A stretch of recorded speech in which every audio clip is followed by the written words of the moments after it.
Hello guys and welcome back to FATBOSS TV. Today we're looking at the second boss in Ny'alotha with Maut. Yes, this two-phase encounter is really quite fun, and we found out rather quickly that if you do not do it properly, you will wipe very fast. Now the idea behind the fight is primarily about managing the boss's mana, as preventing him from gaining additional mana throughout the fight allows you to keep maximum damage uptime on him. Anyway, let's jump straight into the fight with phase 1.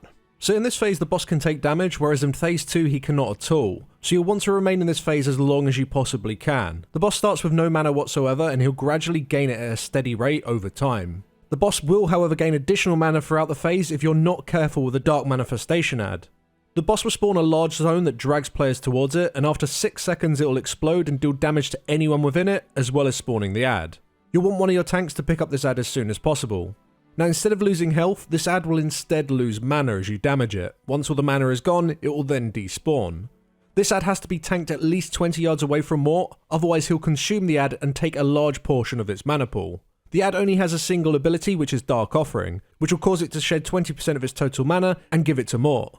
You can interrupt this ability by tanking the ad inside one of the void zones. The boss will debuff multiple players in the raid with Devour Magic. When this expires, it deals splash damage to anyone within the targeting circle, giving the boss additional mana for each player that was hit by the splash and leave behind a void zone. This zone deals light ticking damage and silences and makes you immune to magic damage to all players and ads that are within it.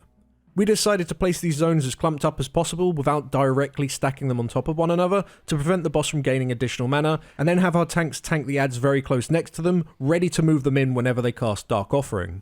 And once they are interrupted, you'll then want to move them back out, because otherwise they're just going to stand there being immune to all your ranged DPS. Your raid will also need to stand near the patches for when the boss casts Stygian Annihilation. This deals lethal damage to all players in the room, however it is magic damage, so if you're stood within a zone as the cast finishes, it deals no damage whatsoever.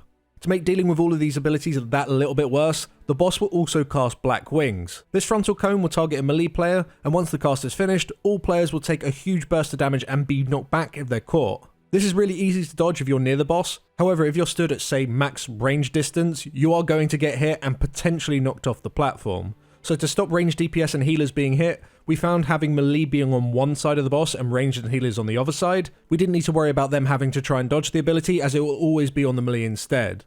Another thing to mention is the Consuming Shadows. This dot is applied to random players and its damage scales with the boss's mana, so early in the phase it hits like a wet noodle, but towards the end of the phase it's more noticeable. Healers just need to be ready to top those players afflicted.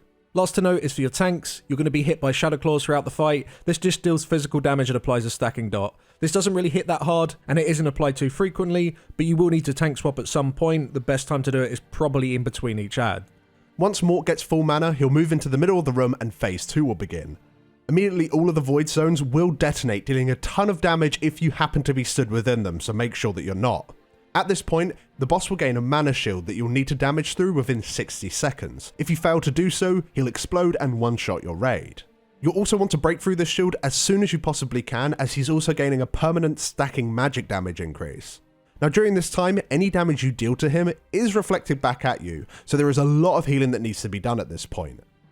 To help you, orbs will spawn around the room frequently. They'll travel towards Maut, and if they reach him, they'll give him a shit ton of mana. However, players can intercept them. This will do raid damage, however the quicker you soak the orb, the less damage it will do to the raid.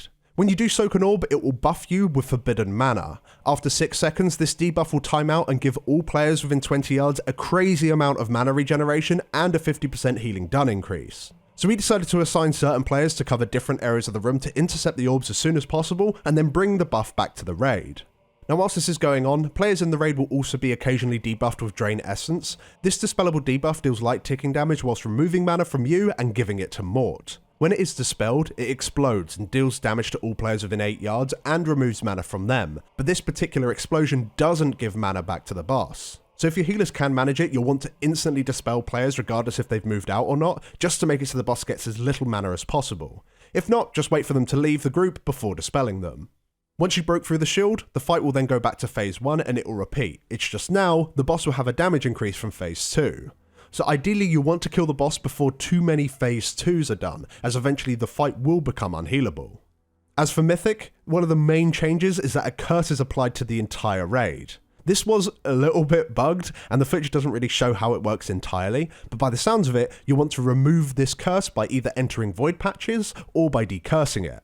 When you remove it, it does deal a small amount of raid-wide damage, so you'll want to remove them in a staggered way. If you don't remove it, after 24 seconds, the curse just instantly kills you. So the fight will play out similar to Heroic, except you'll want to move in and out of patches a little bit more. But that's it for the encounter. What do we think? So it's a great fight. It's really fast-paced, has just the right amount of mechanics, and I'd say it's fun for every role in the raid, as everyone kind of has something to deal with. You could argue maybe melee don't have too much to deal with, aside from just, move from the frontal cone. I mean, they still do get the debuffs. They still, they still will be placing void zones, so there's something, I guess. Yeah. But yeah, I really like this fight. And really, aside from that, there isn't really anything else I have to say. I don't really have any suggestions or ideas on how I'd improve the fight and make it better. I already think it's fine. Yeah, I think it's just going to be very interesting to see exactly how people are going to use that crazy mana buff in Phase 2. That's the thing that I'm super excited about. Like, it's a second boss. It's not going to be particularly difficult or anything, but imagine an arcane mage with a crazy amount of mana regen, with reflect damage from the boss as well. That's going to be interesting. So you're going to need a lot of leech to survive this fight as a mage, by the sounds of it. But yeah, everything's pretty clear cut. It's going to be interesting to see if people have any sort of crazy Phase 1 strategies,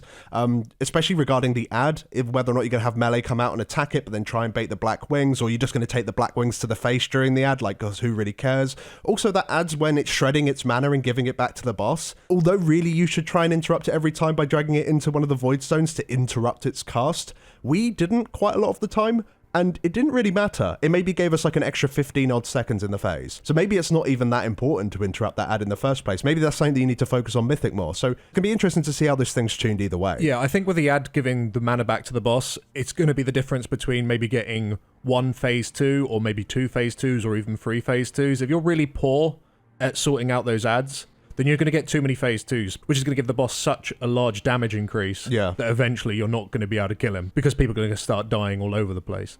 But yeah, it's going to be interesting to see. But that's where we'll leave it today, guys. Thank you very much for watching. If you did enjoy this video, then please leave us a like. It helps us out a lot. And if you do want a written counterpart to this guide, then do go and check out our work over on Wowhead. A link for that is in the description below. You'll be able to find lots of different things that you can refer to during your raid, so hopefully it's very helpful. And yeah, thanks again for watching, and we'll see you in the next one. Catch you later.